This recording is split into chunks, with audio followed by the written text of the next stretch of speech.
Welcome to the introduction of polymer science and engineering. You should have already watched the brief "What is a Polymer" video.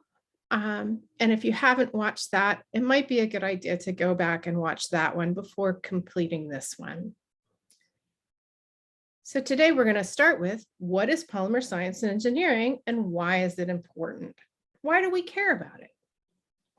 In short, polymer science and engineering is the science and engineering of large molecules, otherwise called macromolecules. And it's hugely important because it impacts our daily lives. It touches almost every aspect of our lives. We use polymers in all kinds of different ways for all kinds of different things. And so polymer science and engineering talks about the synthesis of those polymers, how we characterize them, their physics and their physical chemistry, their engineering, their processing, how all of this fits together. It's hard to understate the importance of polymers in our day-to-day lives. Indeed, Lord Todd, the president of the Royal Society and a Nobel Prize winner in chemistry, once said, "I am inclined to think that the development of polymerization is perhaps the biggest thing that chemistry has done, where it has had the biggest effect on everyday life." To continue with this theme, polymers are long chain molecules. They're usually chain-like, but we'll talk a little bit more about that. There are some exceptions.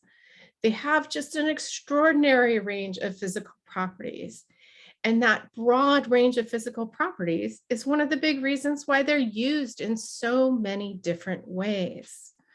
Many polymers, of course not all, are very inexpensive, and that allows them to be used in all kinds of applications. And finally, at least in my opinion, polymers are incredibly fascinating. So we're going to do a quick review of some of the stuff we covered in the "What is a Polymer" video.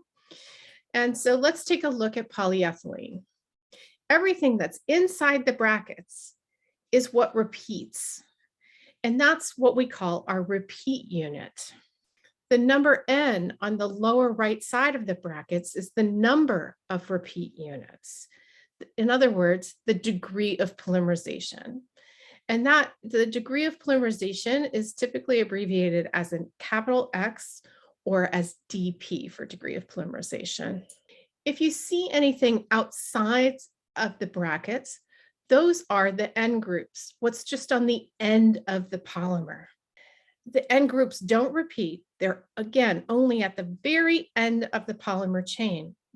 And because the N groups are so tiny compared to the rest of the chain, we usually don't draw them. We don't show them. We just leave those bonds going out through the brackets, and that's enough because it really just doesn't matter what's on the end when N is large enough, when the molecular weight of the polymer is high enough. The N groups just don't matter because there aren't many of them. So just how big are polymers? Let's think about this. How long is long?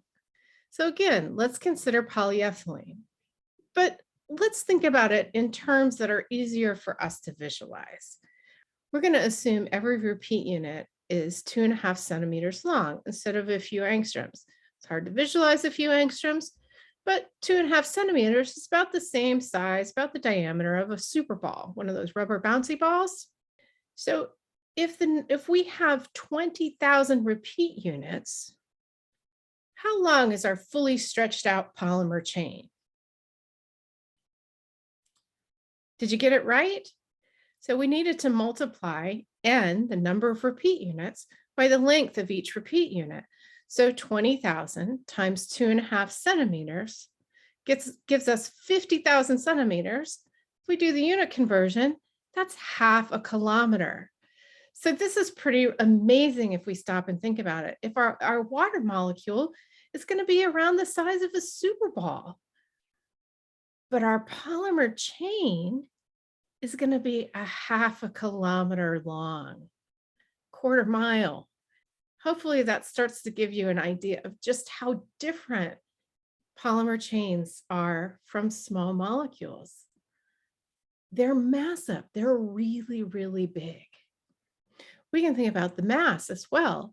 So if we know the number of repeat units, and we know the mass of a single repeat unit, for polyethylene, it's 28 grams per mole, we can pretty easily figure out what's the mass of the chain. How did you do? Did you multiply the number of repeat units by the mass of a single repeat unit? If so, you should have gotten 560,000 grams per mole. Commercial polyethylene can easily be in that molecular weight range. Sometimes it's higher and sometimes it's lower.